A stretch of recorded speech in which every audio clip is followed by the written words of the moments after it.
नमस्कार, मैं हूं हेमेंद्र शर्मा और आप देख रहे हैं MP round up. Madhya Pradesh के मुख्यमंत्री शिवराज सिंह चौहान गुरुवार को लाडली बहन योजना के तहत लगभग 1.25 करोड़ महिलाओं के खाते में सीधे 1,000 रुपए ट्रांसफर करने जा रहे हैं। ये इस साल तीसरी मर्तबा हो रहा है। मतलब ये सिलसिला जून में शुरू हुआ और इसका ये मतलब हुआ कि लगभग 1250 करोड़ रुपए मध्य प्रदेश की सरकार महिलाओं के खाते में सीधे तौर पर 10 तारीख को ट्रांसफर करने जा रही है। दूसरी तरफ मध्य प्रदेश के लगभग 2 करोड़ बच्चे ऐसे हैं जिनको 1 तारीख से स्कूलों के अंदर मध्याह्न भोजन नहीं मिल रहा है। और ऐसा इसलिए हो रहा है क्योंकि मध्याह्न भोजन बनाने और वितरित करने वाली लगभग 10 लाख महिलाएं जो 96,000 सेल्फ हेल्प ग्रुप्स में काम करती हैं, वो 1 तारीख से हड़ताल पर चली गई हैं। और हड़ताल पर जाने का कारण ये है कि वो कह रही हैं कि उन्हें जो वो काम करती हैं उसका 60% ही पेमेंट हो रहा है। मध्याह्न भोजन की जो स्कीम है इसके लिए केंद्र सरकार से 60% पेमेंट आता है, जबकि बाकी बचा हुआ 40% हिस्सा जो है वो राज्य सरकार को देना होता है। मतलब केंद्र सरकार का हिस्सा तो आ रहा है लेकिन राज्य सरकार का हिस्सा इन महिलाओं को नहीं दिया जा रहा है। आपको बता दें, और ये बड़ा रोचक भी है कि जो मध्याह्न भोजन की स्कीम है आखिरकार ये चलाई क्यों गई थी, इसके पीछे का उद्देश्य क्या था। इसके पीछे का उद्देश्य ये था कि बच्चे, खासकर लड़कियां, वो स्कूलों को की तरफ आकर्षित हो, वहां पढ़ें और ड्रॉप आउट रेट जो वो गिरे। और यदि ऐसा होता है, बच्चियां स्कूल में आते हैं और पढ़ते हैं, तो बच्चियों के स्कूल से निकलने के बाद, पढ़ने के बाद शायद लाडली बहना योजना की आवश्यकता नहीं पड़ेगी। लेकिन यहां मध्य प्रदेश सरकार जो है लाडली बहना योजना को मध्याह्न भोजन के ऊपर प्रायोरिटी दे रही है। तो हमारा आज का सवाल है कि क्या मध्य प्रदेश सरकार की प्रायोरिटी सही है और क्या चुनाव जीतना ही एकमात्र मकसद है, क्योंकि यहां सीधे तौर पर कैश ट्रांसफर चुनाव जीतने के उद्देश्य से हो रहा है। इस साल के अंत में मध्य प्रदेश में चुनाव होने हैं और जो बच्चे हैं जिनका मध्याह्न भोजन उन्हें नहीं दिया जा रहा है, जो कैजुअलिटी है इसके, वो वोट नहीं डालते हैं। और इस मुद्दे पर बात करने के लिए हमारे साथ मौजूद हैं senior journalist mister Arun Dixit. Sir, बहुत बहुत स्वागत है आपका। पहला सवाल सीधा सर कि प्रायोरिटीज मध्य प्रदेश की क्या है, आप इसके बारे में क्या कहना चाहेंगे? बच्चों का मध्याह्न भोजन नहीं दिया जा रहा है और दूसरी तरफ महिलाओं को डायरेक्ट पैसा दिया जा रहा है। 1250 करोड़ रुपए कल ट्रांसफर होगा। आपने प्रायोरिटी का सवाल किया। आज की तारीख में मध्य प्रदेश सरकार की प्रायोरिटी सिर्फ वोट और वोट है। 1 से 10 तक उनकी वही प्रायोरिटी है।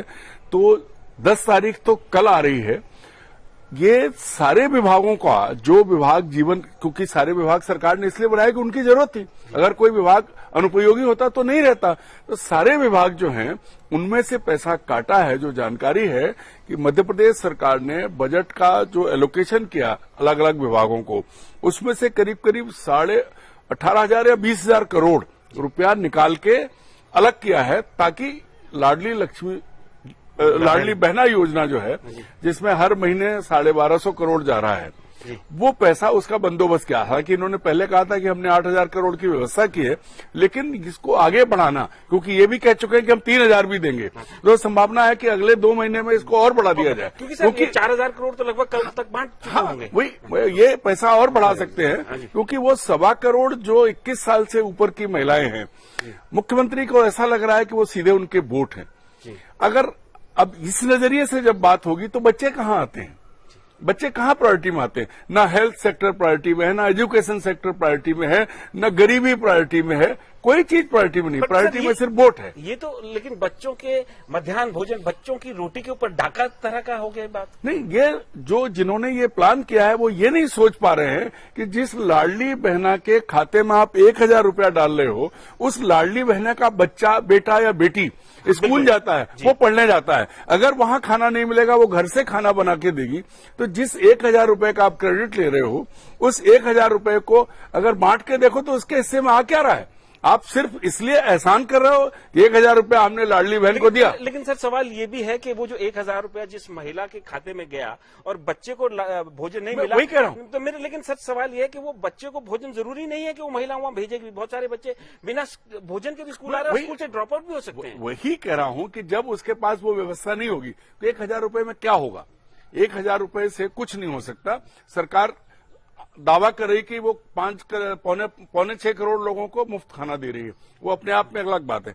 लेकिन जिन बच्चों को सुबह स्कूल जाते वक्त ये उम्मीद रहती है कि वहां खाना मिलेगा, जैसा भी खाना मिले, वो बच्चे अगर घर में, चूंकि पूरा सिस्टम उसी पे चलता है, सबको पता है कि बच्चे स्कूल जाएंगे वहां खाना मिलेगा, तो पूरा सिस्टम गड़बड़ा गया है। ड्रॉप आउट रेट बढ़ सकता है सर, स्वाभाविक तौर पर, क्योंकि अगर ये व्यवस्था बनी रही, बच्चों का एक मुख्य आकर्षण, इसीलिए केंद्र सरकार ने ये योजना शुरू की थी कि बच्चों को खाना मिलेगा तो वो घर से आएंगे और स्कूल में रहेंगे। क्योंकि आज भी इस देश में भले ही कोई कुछ कहे, बड़ा तबका ऐसा है जो 2 टाइम की रोटी उसके लिए जुगाड़ पर कर पाना बड़ा मुश्किल है। ऐसे में फर्क पड़ेगा और निश्चित तौर पर फर्क पड़ेगा। तो सर ये कहा जा सकता है क्या, या कितना सेफली, या ये कहा जा सकता है कि ये हमारे देश के बच्चों के भविष्य के साथ वोटों के लिए खिलवाड़ किया जा रहा है? एक सिर्फ बच्चों के साथ नहीं, हर वर्ग के साथ। आप देखिए, अभी भोपाल में जहां हम बात कर रहे हैं, यहां का सबसे बड़ा हमीदिया अस्पताल है। अभी 2 दिन पहले एक खबर आई थी कि 2-3 महीने से स्टेंट नहीं है, जो सबसे बड़े लाइफ सेविंग ड्रग्स पूरे नहीं है। तो जब अस्पताल प्रायोरिटी पे नहीं है, स्कूल प्रायोरिटी पे नहीं है, बच्चे प्रायोरिटी पे नहीं है, सड़क प्रायोरिटी पे नहीं है, जंगल प्रायोरिटी पे नहीं है, और तो और कहने के बाद भी आदिवासी प्रायोरिटी पे नहीं है, तो प्रायोरिटी पे क्या है? वो है सिर्फ वोट जी।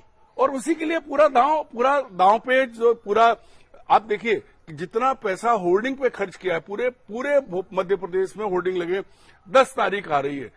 अगर उनका कॉस्ट निकाल लिया जाए तो जो 40% सरकार जो नहीं दे रही है, 60% गवर्नमेंट ऑफ इंडिया से आ रहा है, जो नहीं दे रही है, वो मैच हो जाएगा। सरकार की प्राथमिकता सिर्फ वोट है और सिर्फ चुनाव है, बाकी सारी चीजें उसने पीछे कर दी है। सर मेरा फाइनल सवाल आपसे है कि चूंकि सरकार का ये तो विदित ही है, दिख रहा है, सबको सामने है कि सरकार की प्रायोरिटी जो है वोट है और बाकी सारी चीजें पीछे हट गई हैं, लेकिन क्या सरकार अपनी जो ये प्रायोरिटी सरकार ने सेट की है, अपनी जो उनका जो एम है, क्या उसमें वो कामयाब होगी, वोट पाने में कामयाब होगी, या जनता देख रही है, समझ रही है कि ये उन्हीं का पैसा, उन्हीं के हक का पैसा इधर से घुमा के दिया जा रहा है? ये बहुत बड़ा सवाल है और बहुत अहम सवाल है। ये बिल्कुल सही है कि 1000 रुपए देके आप लोगों के आंख पे काला चश्मा नहीं लगा सकते जिससे वो पार न देख सके। सबको पता है कि 1000 रुपए देके आप जितना दावा कर रहे हैं, वहां असलियत में उसको 1200-1100 रुपए का सिलेंडर खरीदना पड़ रहा है। हर चीज महंगी है, और तो और जीवन की जो प्राथमिक जरूरतें हैं कहने भर को है, किसी भी चीज की कीमत में कहीं कोई कमी नहीं आई है। सरकार की वसूलियां भी उसी तरह से चल रही हैं, नगर निगम के टैक्स हो या बाकी टैक्स लगे, वो तो सब भर रहे हैं। दायरा आपने बढ़ा दिया है, 21 साल से कर दिया 23 साल की बजाय, लेकिन उनको सबको दिख रहा है कि 1000 रुपए देके आप उनसे छीन क्या रहे हैं, उनके बच्चों के मुंह का निवाला निकाल लिया है आपने।